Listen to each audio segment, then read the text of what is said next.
Bienvenue au château de Fontainebleau et bienvenue surtout sur le chantier de notre prochaine exposition, l'art de la fête à la cour des Valois. Suivez-moi pour en découvrir les coulisses.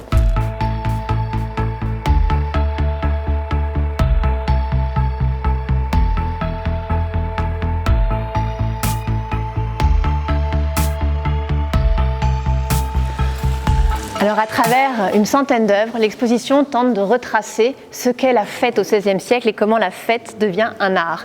Le clou du spectacle, le clou de cette exposition, c'est une spectaculaire tenture, une série de tapisseries commandées par la reine Catherine de Médicis et qui représente un ensemble de fêtes de cour, tournois, batailles navales,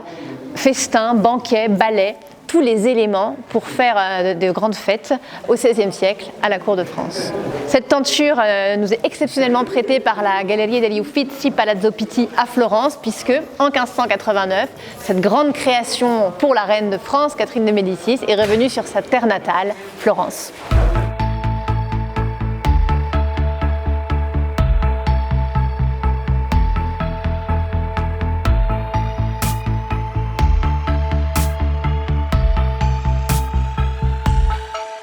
Alors cette armure qui nous est prêtée par le musée de l'armée est une armure de parade, une armure d'apparat qui a appartenu au roi Charles IX. Elle est donc ornée d'un très riche décor ciselé de fleurs de lys et de petits décors floraux. Elle portait autrefois un décor en émail et on peut voir ici sous le bras l'espace pour pouvoir placer la lance pour les joutes, et c'est un des éléments les plus marquants de cette exposition, l'art de la fête à la cour des Valois.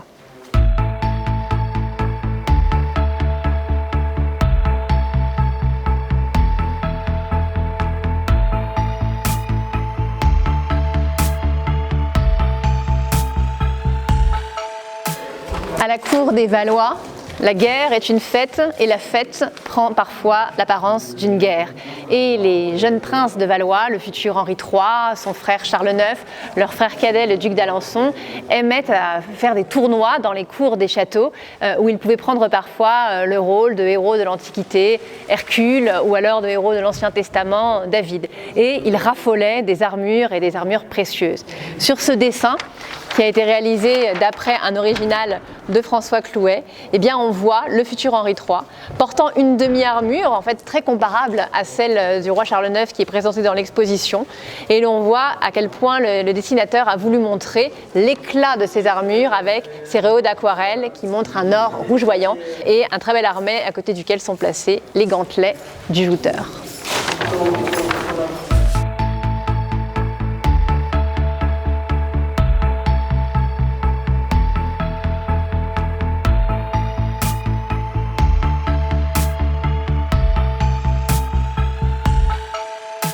Alors sans trop vous en révéler sur cette exposition, vous découvrirez en quittant cette salle de la Belle Cheminée, conçue par Primatis pour Catherine de Médicis entre 1565 et 1570, vous découvrirez que le premier des rois Bourbons était aussi le dernier des princes valois, et c'est ainsi que vous commencerez votre chemin dans le château de Fontainebleau pour aller découvrir la salle de bal.